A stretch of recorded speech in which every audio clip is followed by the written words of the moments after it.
사람은 나이가 들수록 이상하게 같은 질문을 반복하게 됩니다. 지금 사는 이 집에서 나는 끝까지 괜찮을까? 몸이 아프면 이 계단을 오를 수 있을까? 밤에 혼자 쓰러지면 누가 가장 먼저 나를 떠올려 줄까? 이 질문들은 소리내어 말해지지 않지만 중년을 지나 노년을 바라보는 마음속에서는 매일같이 울립니다. 그리고 이 질문 앞에서 많은 사람들은 애써 다른 생각으로 덮어두며 살아갑니다. 우리는 흔히 노후를 이야기할 때 집부터 떠올립니다. 조용한 곳, 공기 좋은 곳, 넓은 마당이 있는 집, 남들 보기에 좋아 보이는 집, 은퇴하면 거기로 가야지. 조금만 더 버티면 그런 삶을 살 수 있겠지. 그렇게 마음속으로 그림을 그립니다. 그런데 그 그림 속에는 중요한 것이 하나 빠져 있습니다. 그 집에서 살아갈 나 자신의 몸과 마음입니다. 불교에서는 이것을 전도된 생각이라고 합니다. 바깥의 조건을 먼저 세우고 그 안에 나를 끼워 맞추려는 마음입니다. 하지만 삶은 그렇게 흘러가지 않습니다. 조건은 변하고 몸은 더 빨리 변합니다. 이것이 바로 무상입니다. 중년 이후의 삶에서 가장 큰 불안은 가난이 아닐 수 있습니다. 많은 사람들에게 진짜 두려움은 스스로를 돌볼 수 없게 되는 순간입니다. 젊을 때는 잘 느끼지 못하지만 어느 날부터 몸은 분명한 신호를 보내기 시작합니다. 예전 같지 않다는 신호, 무릎이 먼저 반응하고 허리가 먼저 말하고 피로가 쉽게 쌓인다는 신호입니다. 그런데 마음은 여전히 예전에 나를 기준으로 생각합니다. 이 정도는 괜찮아. 아직 할 수 있어. 남들도 다 이렇게 산다. 이 마음의 간극에서 고통이 시작됩니다. 불교에서 말하는 고는 바로 여기서 생깁니다. 현실을 있는 그대로 보지 못하고 기대와 비교로 스스로를 밀어붙일 때 마음은 쉬지 못합니다. 사람들은 종종 말합니다. 노후에는 조용한 곳이 좋다고. 하지만 조용함과 고립은 다릅니다. 고요와 외로움도 다릅니다. 아직 몸이 건강할 때는 자연 속의 정막이 위로가 될 수 있습니다. 그러나 몸이 약해지고 마음이 흔들릴 때 그 정막은 금세 불안으로 바뀝니다. 불교에서는 마음이 의지할 곳을 찾지 못할 때 그 고요가 번뇌가 된다고 말합니다. 그래서 노후의 삶을 준비할 때 가장 먼저 살펴야 할 것은 집의 크기나 위치가 아니라 그 공간에서 내 마음이 얼마나 자주 불안해질 것인가입니다. 또 하나 우리가 놓치기 쉬운 것은 통제하려는 마음입니다. 나이가 들수록 사람은 더 안전해지고 싶어 합니다. 모든 것을 미리 정해두고 계획하고 예상하고 싶어 합니다. 이 집이면 괜찮을 거야. 이 선택이면 걱정 없을 거야. 하지만 인생은 계획한 대로 움직여주지 않습니다.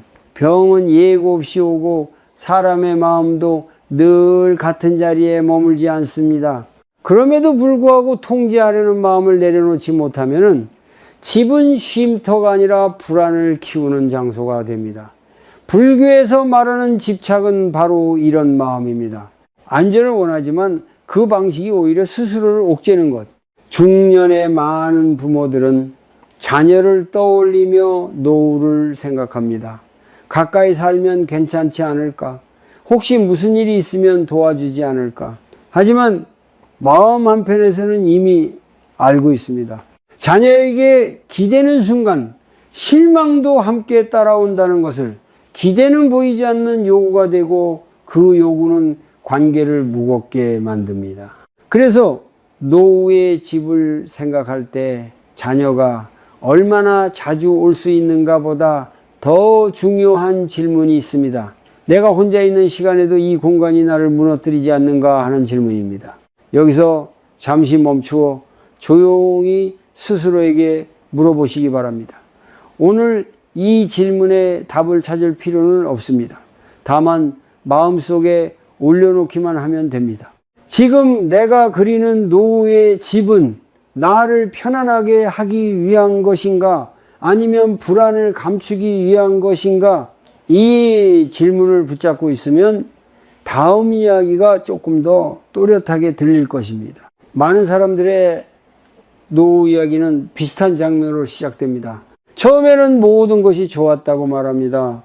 공기가 맑고 아침이 조용하고 마음이 한결 가벼워진 것 같았다고 합니다. 그때 사람들은 이렇게 생각합니다. 아, 내가 원하던 삶이 바로 이거구나. 하지만 그 평온은 오래가지 않습니다. 몇 달이 지나고 계절이 바뀌고 몸이 그 공간에 적응하기 시작할 즈음 마음속에 다른 소리가 들리기 시작합니다. 생각보다 힘들다는 소리입니다. 우리가 꿈꾸는 노후의 모습에는 공통점이 있습니다. 지금의 피로와 불안을 벗어나고 싶다는 마음입니다. 도시의 소음, 인간관계의 부담, 끝없는 비교와 성과에서 벗어나고 싶다는 바람이 공간에 투영됩니다. 그래서 사람들은 자연 조용함, 떨어져 있음 같은 단어에 위안을 느낍니다. 그러나 문제는 그 바람이 현실을 충분히 통과하지 못한 채 만들어진 기대라는 데 있습니다. 불교에서는 이것을 망상이라고 하지 않습니다. 다만 아직 보지 못한 상태라고 말합니다. 기대는 나쁘지 않지만 현실과 연결되지 않을 때 고통의 씨앗이 됩니다. 처음 그 공간에 들어섰을 때는 모든 불편이 낭만처럼 느껴집니다. 직접 손질하는 마당, 조금 불편한 이동, 혼자 있는 시간마저도 자유처럼 느껴집니다. 그러나 시간이 지나면 몸은 솔직해집니다. 매일 반복되는 관리, 스스로 해결해야 하는 일들, 작은 문제 하나에도 에너지가 소모됩니다. 이때 사람들은 당황합니다. 왜 내가 원했던 삶이 나를 이렇게 지치게 하지? 그 순간 마음속에서는 또 다른 비교가 시작됩니다. 남들은 다 잘 사는 것 같은데 왜 나만 힘들지? 이 비교는 고통을 2배로 키웁니다. 불교에서 말하는 고는 반드시 큰 불행에서만 오지 않습니다.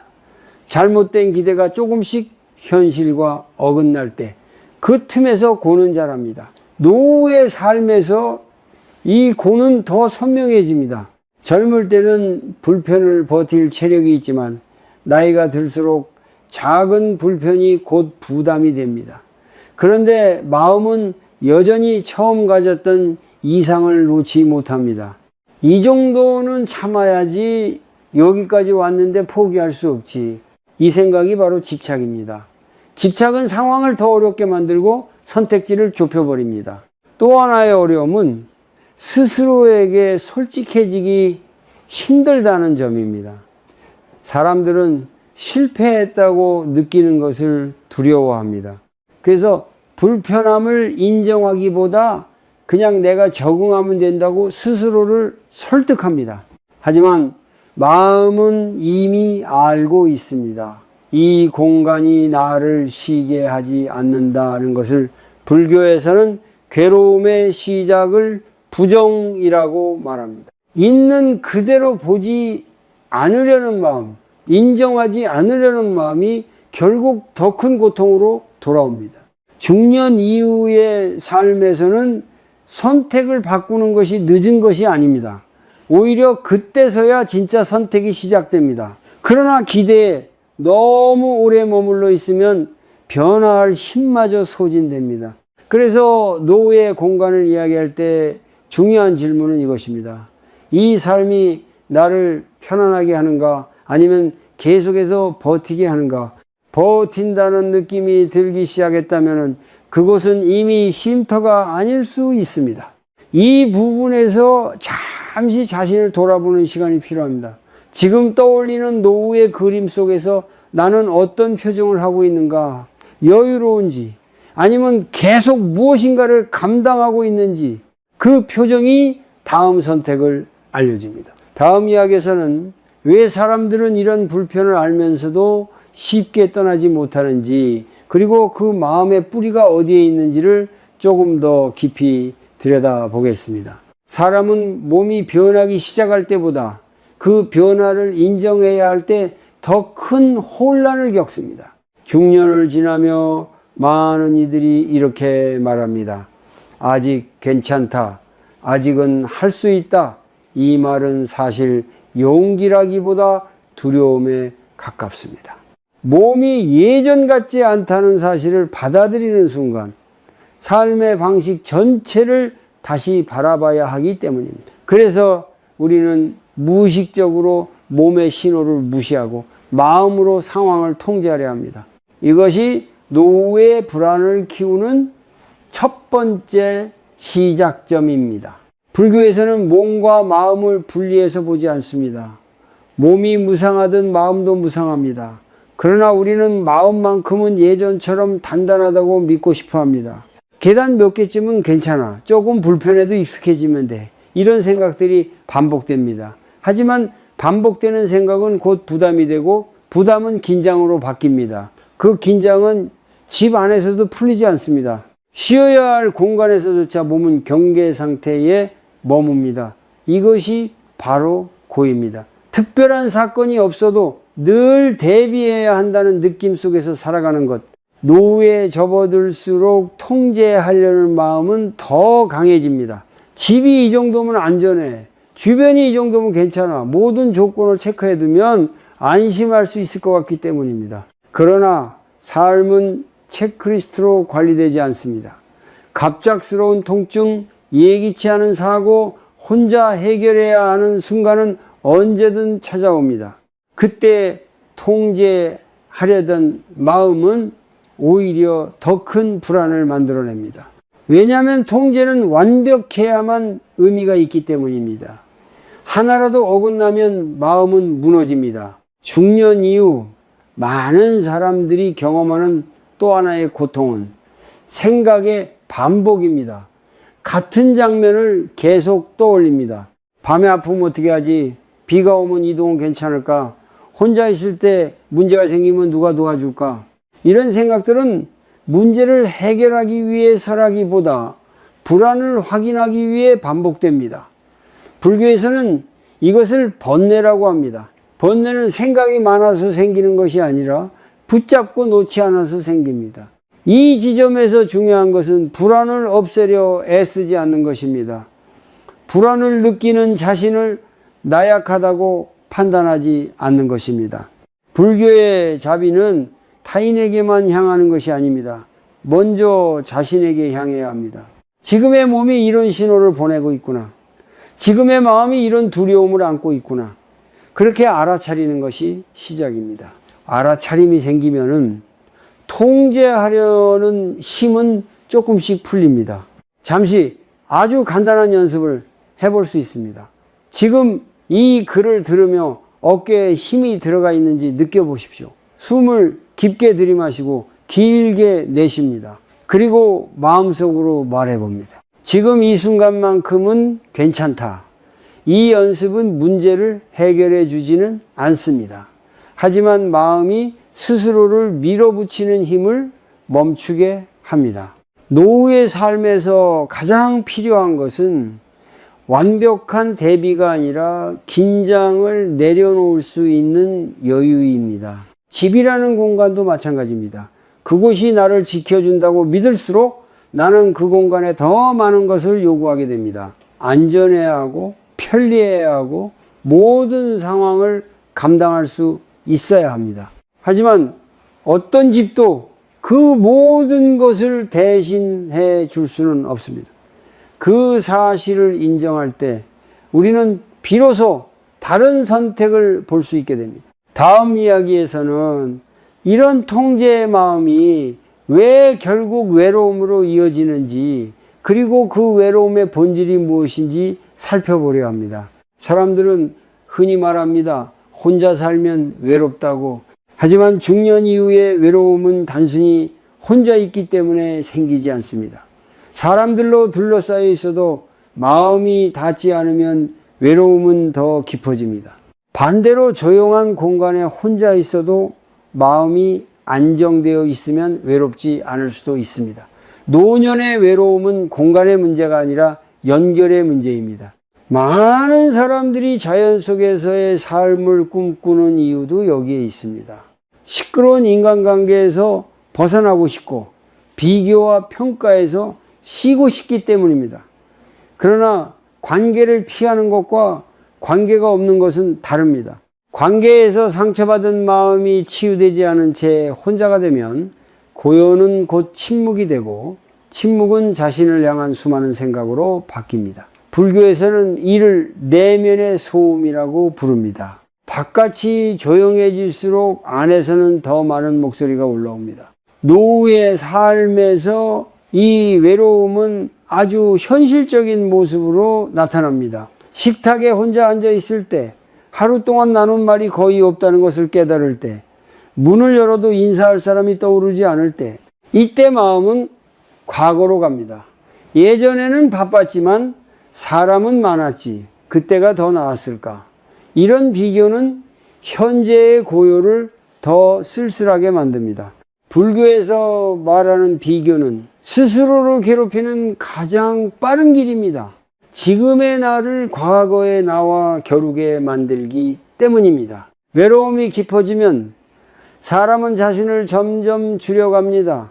말수가 줄고 움직임이 줄고 필요도 줄입니다. 사실은 줄어든 것이 아니라 마음이 움츠러든 것입니다.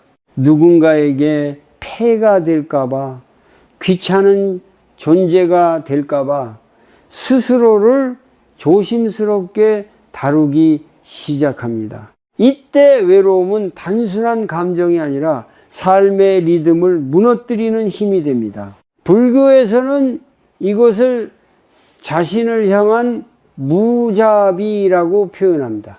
중요한 것은 이 외로움을 없애야 할 문제로 보지 않는 것입니다. 외로움은 잘못된 감정이 아닙니다. 그것은 마음이 연결을 원하고 있다는 신호입니다. 이 신호를 무시하거나 억누르면 마음은 더 깊은 곳으로 가라앉습니다. 대신 외로움을 알아차리고 그것을 부드럽게 바라보는 연습이 필요합니다.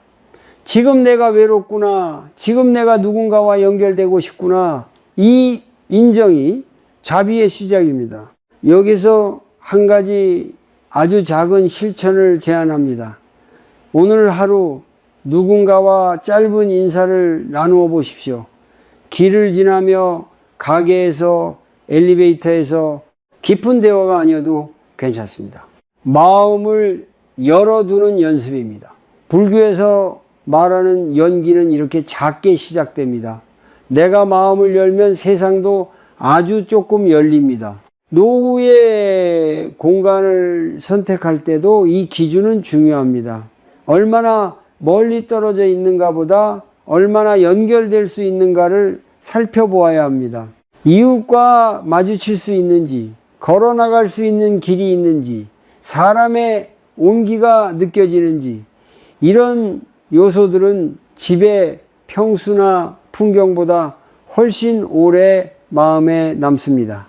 다음 이야기에서는 우리가 왜 가족과 자녀에게 이 외로움을 해결해 주길 기대하게 되는지, 그리고 그 기대가 어떤 짐이 되는지를 살펴보겠습니다. 중년 이후의 삶에서 가족과 자녀는 자연스럽게 마음의 중심에 놓이게 됩니다. 몸이 예전 같지 않다는 것을 느낄수록 마음은 본능처럼 가까운 사람을 떠올립니다.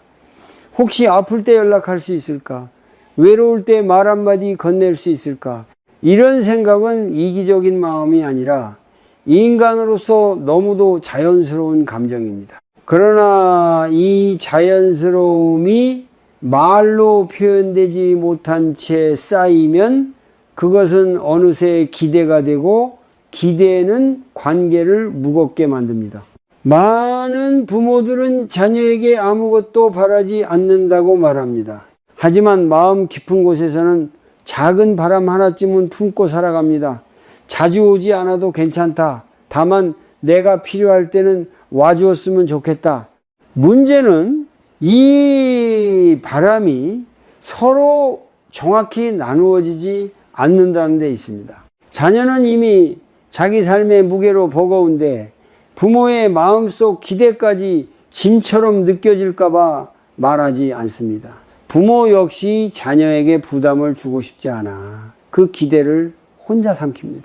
이렇게 삼켜진 기대는 외로움과 섞여 서운함으로 변합니다. 불교에서는 기대를 집착의 한 형태로 봅니다. 반드시 이루어져야 할 조건처럼 마음속에 고정될 때 그것은 고통을 낳습니다. 자녀가 자주 찾아오지 않으면 실망이 되고 연락이 늦어지면 서운해집니다. 이 감정들은 겉으로 드러나지 않지만 마음을 조금씩 닳게 합니다. 그러다 어느 순간 스스로에게 묻게 됩니다. 내가 이렇게까지 외로워질 줄 알았나? 이 질문 속에는 이미 상처가 담겨 있습니다. 중년 이후에 부모들이 겪는 또 다른 어려움은 역할의 변화입니다. 예전에는 돌보는 사람이었고 책임지는 사람이었습니다. 하지만 시간이 흐르며 그 역할은 자연스럽게 줄어듭니다. 이때 마음은 공허함을 느낍니다. 필요 없는 사람이 된 것 같은 느낌, 누군가에게 짐이 될까봐 스스로를 낮추는 마음. 불교에서는 이것을 자아의 상실이 아니라 자아의 재정비라고 말합니다. 그러나 이 과정을 제대로 겪지 못하면 사람은 자녀에게서 자신의 존재의 의미를 찾으려 하게 됩니다. 여기서 중요한 전환점이 하나 있습니다. 자녀는 외로움을 해결해 주는 존재가 아니라는 사실을 받아들이는 것입니다. 이 말은 차갑게 들릴 수 있지만 오히려 관계를 지키는 가장 따뜻한 태도이기도 합니다. 자녀에게 기대지 않겠다고 마음먹는 순간 관계는 가벼워집니다. 연락 한 통에도 감사할 수 있고 만나지 못해도 마음이 덜 흔들립니다. 불교에서 말하는 놓아줌은 관계를 끊는 것이 아니라 숨쉴 공간을 주는 것입니다. 잠시 스스로에게 질문해 보십시오. 내가 자녀에게 바라는 것은 무엇인가? 실제로 말해 본 적이 있는가? 아니면 마음속에서만 키워온 기대인가? 이 질문은 자녀를 향한 것이 아니라 나 자신을 향한 질문입니다. 기대를 알아차리는 순간 우리는 그 기대에 끌려다니지 않게 됩니다. 알아차림은 집착을 부드럽게 풀어줍니다. 노후의 삶에서 가족과의 관계는 가까움과 거리의 균형 위에 놓여야 합니다. 너무 가까우면 서로 숨이 막히고 너무 멀면 마음이 얼어붙습니다. 그래서 많은 이들이 함께 살지 않으면서도 완전히 떨어지지 않는 거리를 찾으려 합니다. 다음 이야기에서는 이런 균형을 가능하게 하는 조건이 무엇인지, 그리고 왜 집의 크기보다 생활의 크기가 더 중요해지는지를 이어서 살펴보겠습니다. 중년 이후에 집을 바라보는 기준은 조금씩 달라집니다. 젊을 때는 넓은 집이 여유처럼 느껴졌지만 시간이 흐를수록 그 넓이는 또 다른 의미가 됩니다. 청소해야 할 공간, 관리해야 할 물건, 비워도 남아있는 방들. 처음에는 풍족함이었던 것이 어느 순간부터는 해야 할 일의 목록으로 바뀝니다. 이 변화는 겉으로는 작아 보이지만 마음에는 분명한 무게로 쌓입니다. 불교에서는 필요 이상의 소유가 마음을 무겁게 만든다고 말합니다. 공간도 마찬가지입니다. 공간이 넓어질수록 마음은 더 많은 책임을 떠안게 됩니다. 이 방은 어떻게 하지? 저 공간은 비워두기 아깝지 않을까? 이렇게 생각이 늘어날수록 집은 쉬는 곳이 아니라 끊임없이 신경 써야 하는 장소가 됩니다. 노후에 필요한 것은 보여주기 위한 공간이 아니라 몸과 마음이 동시에 쉴 수 있는 크기입니다. 많은 사람들이 이렇게 말합니다. 지금은 넓어도 나중에 줄이면 되지 않겠느냐고. 하지만 줄이는 일은 생각보다 큰 에너지를 요구합니다.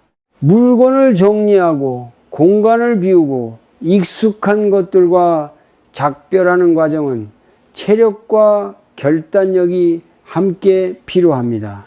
몸이 약해진 뒤에 이 과정을 겪는 것은 또 하나의 부담이 됩니다. 그래서 불교에서는 미리 내려놓는 연습을 강조합니다. 아직 할 수 있을 때, 아직 선택할 수 있을 때 삶을 가볍게 만드는 선택을 하는 것입니다. 집이 작아진다는 것은 잃는 것이 아니라 집중하는 것입니다.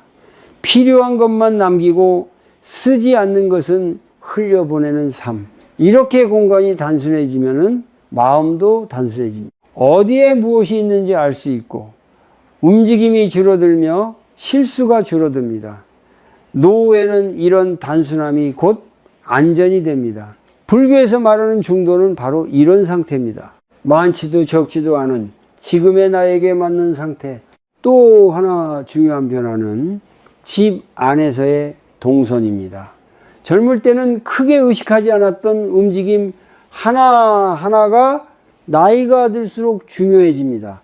앉았다 일어나는 것, 잠자리에 드는 것, 화장실로 이동하는 것, 이 모든 동작이 매일 반복되며 몸에 부담을 줍니다. 공간이 넓고 복잡할수록 그 부담은 커집니다. 반대로 단순한 구조의 집은 몸의 긴장을 덜어줍니다. 집이 나를 따라오는 것이 아니라 내가 집에 맞춰 애쓰지 않아도 되는 상태입니다. 중년 이후에 많은 사람들이 느끼는 불안 중 하나는 지금 선택이 너무 소박해 보이지 않을까 하는 마음입니다. 남들과 비교했을 때 뒤처진 선택은 아닐까, 자녀에게 미안하지는 않을까. 그러나 비교는 끝이 없습니다. 누군가는 더 넓은 집에 살고 누군가는 더 화려한 공간에 머뭅니다. 하지만 그 안에서 어떤 마음으로 하루를 보내는지는 겉으로 보이지 않습니다. 불교에서는 비교를 고통의 뿌리라고 말합니다. 비교가 시작되는 순간 지금 가진 평온은 사라집니다. 여기서 스스로에게 던져볼 질문이 하나 있습니다. 이 집에서 나는 얼마나 자주 편안한가? 앉아있을 때, 걸을 때, 잠들기 전까지 마음이 쉬는가? 이 질문에 솔직하게 답해보면 집의 크기가 아닌 집의 역할이 보이기 시작합니다. 노후의 집은 나를 증명하는 공간이 아니라 나를 보호하는 공간이어야 합니다. 다음 이야기에서는 집이라는 물리적 공간을 넘어 그 주변 환경이 어떻게 삶의 리듬과 마음의 안정에 영향을 미치는지 살펴보려 합니다. 어디에 사느냐가 왜 결국 어떻게 사느냐로 이어지는지 조금 더 깊이 들어가 보겠습니다. 사람은 자신도 모르게 사는 곳의 리듬을 닮아갑니다. 아침에 문을 열고 나섰을 때 무엇이 보이는지, 어디까지 걸을 수 있는지, 누구와 눈을 마주칠 수 있는지가 하루의 분위기를 만듭니다. 중년 이후의 삶에서는 이 영향이 더 커집니다. 젊을 때는 의지와 노력으로 생활의 균형을 만들 수 있었지만 나이가 들수록 환경이 마음을 이끄는 힘이 강해지기 때문입니다. 그래서 불교에서는 삶의 자리를 수행의 한 부분으로 봅니다. 어디에서 사느냐는 곧 어떤 마음으로 살아가느냐와 연결됩니다. 집안이 아무리 편안해도 문 밖의 환경이 나를 고립시키면 마음은 점점 움츠러듭니다. 병원이나 약국을 가려면 늘 차를 타야 하고 간단한 장보기도 큰 결심이 필요하다면 사람은 자연스럽게 외출을 줄입니다. 외출이 줄어들면 몸의 움직임이 줄고 몸이 굳으면 마음도 함께 굳습니다. 이것은 의지의 문제가 아닙니다. 환경이 만들어내는 흐름입니다. 불교에서 말하는 연기는 이렇게 일상 속에서 작동합니다. 조건이 모이면 그에 맞는 결과가 생깁니다. 중년 이후 많은 사람들이 느끼는 불안 중 하나는 하루가 너무 조용하다는 느낌입니다.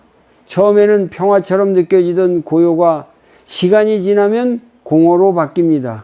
이유는 단순합니다. 삶의 작은 자극과 만남이 사라졌기 때문입니다. 길을 걷다 우연히 마주치는 사람, 가게에서 나누는 짧은 대화, 이런 소소한 연결이 사라지면 마음은 스스로를 향해 더 많이 돌아섭니다. 생각은 많아지고 걱정은 깊어집니다. 불교에서는 이것을 마음이 안으로만 말려 들어가는 상태라고 설명합니다. 그래서 노후의 삶에서는 거창한 활동보다 일상의 반복이 중요해집니다. 매일 같은 시간에 걸을 수 있는 길이 있는지, 자연스럽게 들를 수 있는 장소가 있는지, 누군가와 얼굴을 트고 지낼 수 있는 구조인지, 이런 요소들은 눈에 잘 띄지 않지만 마음의 안정에는 결정적인 역할을 합니다. 집을 고를 때 방의 개수나 전망보다 동네의 표정을 살펴보아야 하는 이유가 여기에 있습니다. 또 하나 중요한 점은 도움을 요청할 수 있는 거리입니다. 중년 이후의 불안은 혼자서 감당해야 할 상황을 상상할 때 커집니다. 아플 때, 갑작스러운 문제가 생겼을 때 누군가에게 손을 내밀 수 있는가? 이 질문에 대한 답은 집 안이 아니라 집 밖에 있습니다. 가까운 병원, 관리되는 공간, 사람이 오가는 동네는 그 자체로 마음의 안전망이 됩니다. 이것은 의존이 아니라 삶을 지탱하는 조건입니다. 불교에서는 자립을 혼자 모든 것을 해결하는 상태로 보지 않습니다. 적절한 의지처를 아는 것이 지혜라고 말합니다. 나에게 맞는 환경을 선택하는 것은 약함의 증거가 아니라 자신을 잘 이해하고 있다는 증거입니다. 중년 이후의 삶에서 이 지혜는 더욱 중요해집니다. 무리해서 독립을 유지하려 하기보다 자연스럽게 연결될 수 있는 자리를 선택하는 것이 마음을 오래 편안하게 합니다. 잠시 스스로에게 이런 질문을 던져보시기 바랍니다.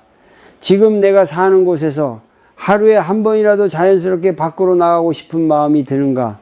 누군가와 눈을 마주치고 싶어지는가? 이 질문에 고개가 끄덕여지지 않는다면 그곳은 몸보다 마음을 먼저 지치게 하는 환경일 수 있습니다. 다음 이야기에서는 이런 환경 속에서 스스로를 점검해 볼 수 있는 아주 간단한 실천을 나누려 합니다. 지금의 공간이 나를 살리고 있는지 아니면 조용히 소모시키고 있는지를 알아차리는 방법입니다. 지금까지 이야기를 따라오셨다면 아마 마음 한편에 이런 질문이 떠올랐을지도 모릅니다. 내가 살고 있는 이 공간은 정말 나를 편안하게 하고 있는가? 아니면 익숙해졌을 뿐 사실은 계속 나를 긴장시키고 있는가? 이 질문은 판단을 위한 것이 아니라 알아차림을 위한 질문입니다. 불교에서는 삶을 바꾸는 첫걸음을 언제나 알아차림에서 시작한다고 말합니다. 지금부터 아주 간단한 점검을 하나 해보겠습니다. 복잡한 생각이나 결론은 필요하지 않습니다. 지금 이 순간 자신이 살고 있는 집을 떠올려 보십시오.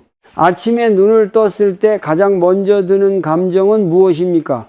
서둘러야 한다는 생각인지, 오늘도 버텨야 한다는 느낌인지, 아니면 특별한 생각 없이 숨이 편안해지는지, 이 첫 느낌은 생각보다 정확합니다. 몸과 마음은 이미 그 공간을 어떻게 받아들이고 있는지 알고 있기 때문입니다. 다음으로 집 안에서 가장 자주 머무는 자리를 떠올려 보십시오. 그 자리에 앉아 있을 때 몸은 자연스럽게 이완되는지 아니면 자주 자세를 바꾸며 불편함을 느끼는지 살펴봅니다. 작은 불편이 반복되면 마음은 쉬지 못합니다. 불교에서는 이런 상태를 미세한 고라고 부릅니다. 크지 않아서 무시되지만 매일 쌓이면 마음을 지치게 하는 고통입니다. 이제 동선을 떠올려 봅니다. 화장실, 주방, 잠자리로 이동할 때 어떤 감정이 드는지 관찰해 보십시오. 특별히 조심해야 할 구간이 있는지, 밤에 움직일 때 긴장이 되는지, 이런 긴장은 의식하지 않아도 몸에 남아 있습니다. 몸이 긴장하면 마음은 자연스럽게 경계 상태로 들어갑니다. 이 상태가 길어지면 집은 휴식의 공간이 아니라 늘 대비해야 하는 장소가 됩니다. 여기서 잠시 눈을 감고 호흡에만 집중해 봅니다. 숨을 천천히 들이마시고 길게 내쉽습니다. 그리고 마음속으로 이렇게 말해 봅니다. 지금 이 공간에서 나는 안전한가? 이 질문에 즉시 답이 나오지 않아도 괜찮습니다. 중요한 것은 질문을 던지는 행위 자체입니다. 질문은 마음을 현재로 불러옵니다. 불교에서 말하는 정념은 바로 이런 상태입니다. 이제 집 밖을 떠올려 봅니다. 문을 열고 나가면은 어떤 장면이 펼쳐지는지, 걸어서 갈 수 있는 곳은 어디까지인지, 누군가와 마주칠 가능성은 있는지, 이런 요소들은 마음의 고립감을 크게 좌우합니다. 혼자 사는 것과 고립되어 사는 것은 다릅니다. 고립은 선택이 아니라 환경이 만드는 상태일 때가 많습니다. 이 점검을 하며 떠오르는 감정이 있다면 그것을 밀어내지 마십시오. 후회, 아쉬움, 불안이 올라올 수도 있습니다. 불교에서는 이런 감정을 없애려 하지 말고 있는 그대로 바라보라고 합니다. 감정은 잘못이 아니라 방향을 알려주는 표지입니다. 지금의 선택이 나에게 어떤 영향을 주고 있는지를 솔직하게 보여줍니다. 마지막으로 스스로에게 이렇게 말해 보십시오. 나는 나를 괴롭히기 위해 이곳에 사는 것이 아니다. 이 문장은 주문처럼 반복할 필요는 없습니다. 다만 마음속에 한번 놓아두는 것만으로도 충분합니다.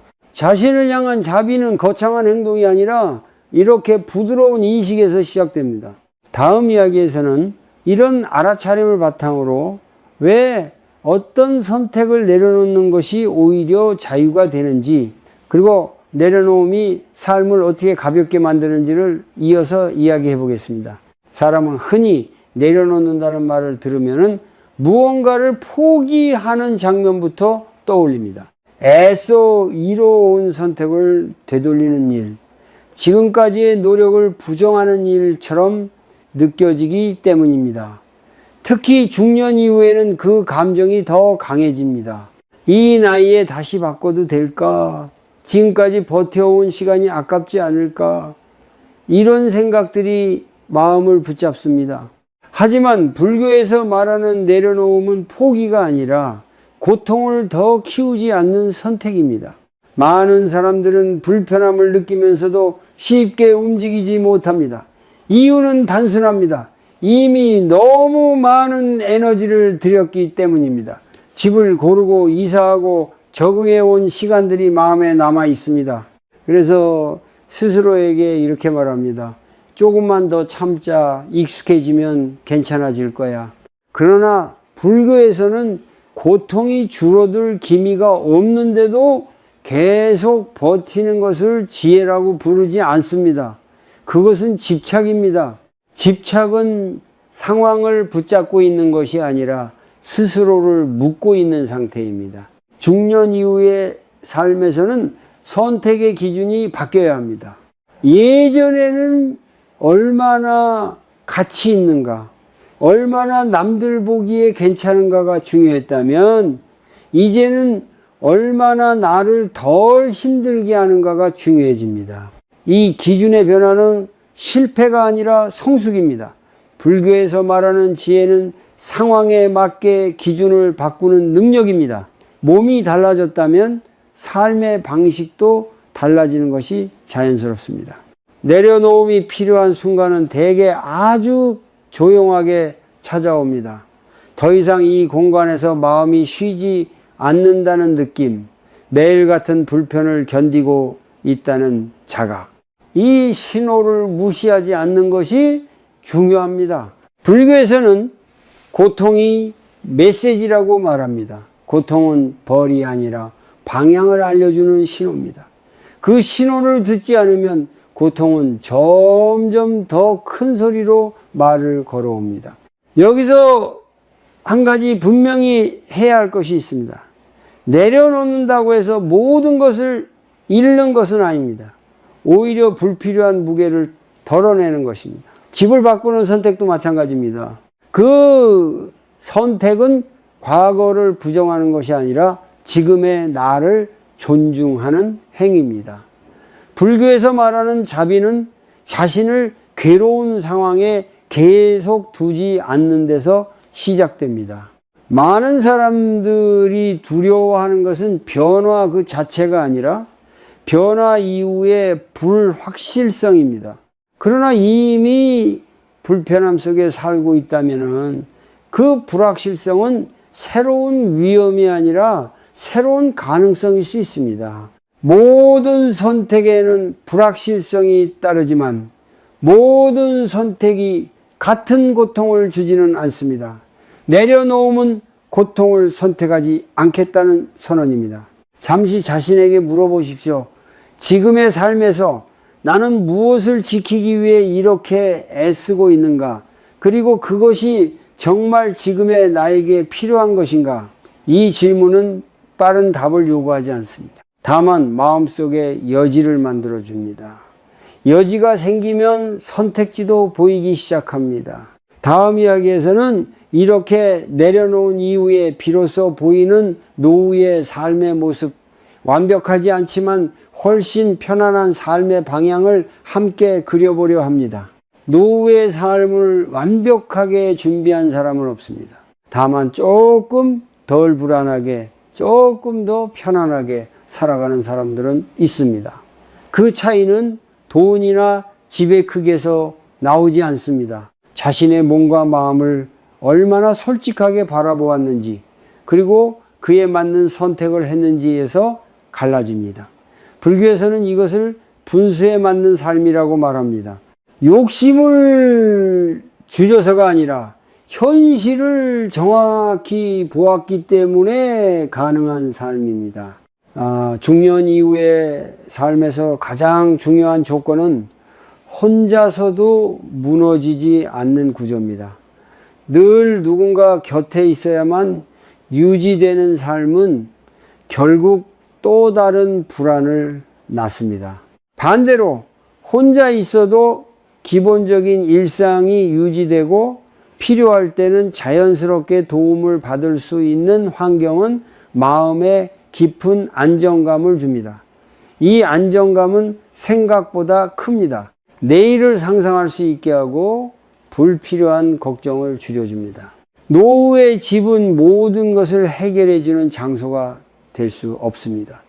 그러나 걱정을 키우지 않는 장소는 될 수 있습니다. 계단을 오르내리며 매번 긴장하지 않아도 되고 작은 불편을 참아야 할 이유를 스스로에게 설명하지 않아도 되는 집, 문을 열고 나가면 사람의 기척이 느껴지고 하루에 한 번쯤은 자연스럽게 몸을 움직일 수 있는 동네, 이런 조건들은 겉으로 보기에는 소박해 보일 수 있지만 삶의 질을 결정짓는 핵심입니다. 많은 사람들이 노후를 준비하며 미래의 어느 한 시점을 떠올립니다. 그때 가서 정리하지 뭐, 그때 상황을 보고 결정하지 뭐. 하지만 불교에서는 늘 지금을 강조합니다. 미래는 지금의 선택이 쌓여 만들어지는 결과이기 때문입니다. 지금 불편함을 느끼고 있다면 그것은 이미 충분한 신호입니다. 그 신호를 무시하지 않는 것이 지혜입니다. 노후의 삶에서 또 하나 중요한 것은 언제든 방향을 바꿀 수 있다는 감각입니다.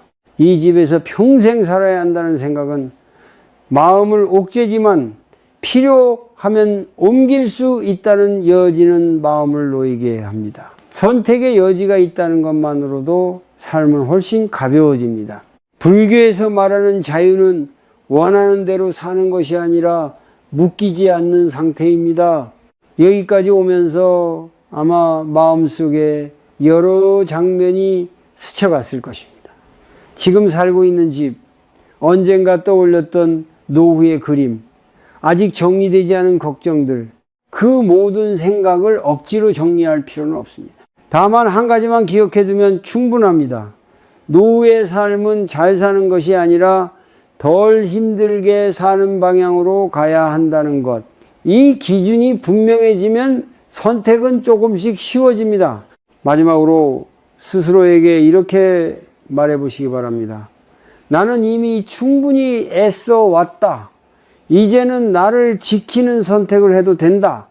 이 말은 다짐이 아니라 허락에 가깝습니다. 자신에게 내리는 허락입니다. 더 이상 비교하지 않아도 되고 남들의 기준을 따라가지 않아도 된다는 허락입니다. 노후의 집은 끝을 준비하는 공간이 아니라 남은 시간을 살아내는 공간입니다. 너무 멋질 필요도 완벽할 필요도 없습니다. 다만 몸이 덜 아프고 마음이 덜 흔들리는 곳이면 충분합니다. 사람의 온기가 완전히 끊어지지 않고 혼자서도 하루를 무사히 보낼 수 있는 곳, 그곳에서라면 노후는 두려움의 시간이 아니라 조용히 자신에게 돌아오는 시간이 될 수 있습니다. 이제 남은 것은 아주 단순합니다. 지금의 나에게 맞는 삶의 크기를 인정하는 것, 그리고 그 크기에 맞는 자리를 선택하는 것. 그 선택은 늦지 않았고 틀리지도 않았습니다. 그것은 그저 지금의 당신에게 가장 정직한 선택일 뿐입니다.